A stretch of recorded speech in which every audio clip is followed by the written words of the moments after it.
बिस्मिल्लाहिर्रहमानिर्रहीम। उम्मीद है काश्तकार भाइयों आप खैरियत से होंगे। इस वक्त जो गंदम की फसलों की हालत है, तकरीबन 60% से जो ज़्यादा फसलें हैं वो गिर चुकी हैं, और उसके अलावा 33% और से उससे ज़्यादा जो फसलें हैं वो तकरीबन आधी हालत में हैं, नॉर्मल हालत में हैं, और कुछ जो है वो बिल्कुल ठीक ठहरी हैं। उनमें फसलों की जो हालत है वो 3 किस्म की हालत है। एक वो है जो अक्टूबर काश्ता हैं, जो बिल्कुल गिर चुकी हैं, और उसका नुकसान जो है वो तकरीबन 10 से 20% जो नुकसान है वो हो चुका है, और किसी का नुकसान जो है वो भी हो रहा है। उसमें जो फसल गिरी है उसमें ये मेरे सामने जो हालत है, ये देखें, ये फसल जो है वो बिल्कुल तैयार ठहरी है। ये फसल अगर बारिश ना आती तो इसकी कटाई जो है वो शुरू हो जानी थी। ये फसल बिल्कुल तैयार ठहरी है। इसका जो दाना है इसका जो दाना है अगर इसको देखें तो ये बिल्कुल पूरी तरह जो है वो बना हुआ है इसका दाना। अगर इसको देखें दाने को,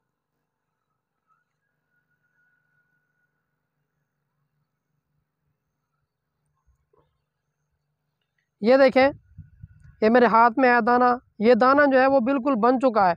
तो मतलब अगर ये बारिश ना आती तो इसकी जो है वो कटाई वो शुरू हो जानी थी, लेकिन इससे जो है इसकी कटाई नहीं हो सकी, क्योंकि बारिशों की वजह से अभी और बारिशें भी आनी है, बता यही रहे हैं।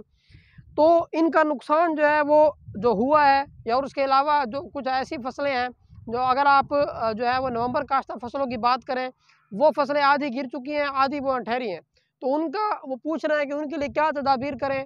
उसके लिए आप तदाबीर ये करें कि अगर आपकी फसल जो है वो सब्ज़ हालत में है, मतलब उसका पत्ता जो है वो सब्ज़ है, तो उसके ऊपर आप पोटाशियम नाइट्रेट का स्प्रे करवा दें। पोटाशियम नाइट्रेट का जब आप स्प्रे करवाएंगे तो उसके सब्ज़ पत्तों से खुराक जो है वो उसके सिटे के अंदर ट्रांसफ़र होगी, क्योंकि उसका सिटा जो है वो दूधी हालत के अंदर है, अभी वो बिल्कुल फुल जो है वो पक कर तैयार नहीं हुआ। और तीसरी फसलें ऐसी हैं जो कि जो है वो नवंबर के आखिर में काश्त की गई हैं। जो फसलें नवंबर के आखिर में काश्त की गई हैं तो उनका ये है कि वो फसलें गिरी नहीं हैं। वो फसलें गिरी नहीं है, लेकिन उनका जो है वो कुछ ऐसी हैं जिनकी कद ज़्यादा थी, उनके अंदर डीएपी उसकी मिकदार पूरी थी, नाइट्रोजन की मिकदार पूरी थी, तो वो जो गिरी हैं तो उनका नुकसान जो है वो ज़्यादा हो रहा है।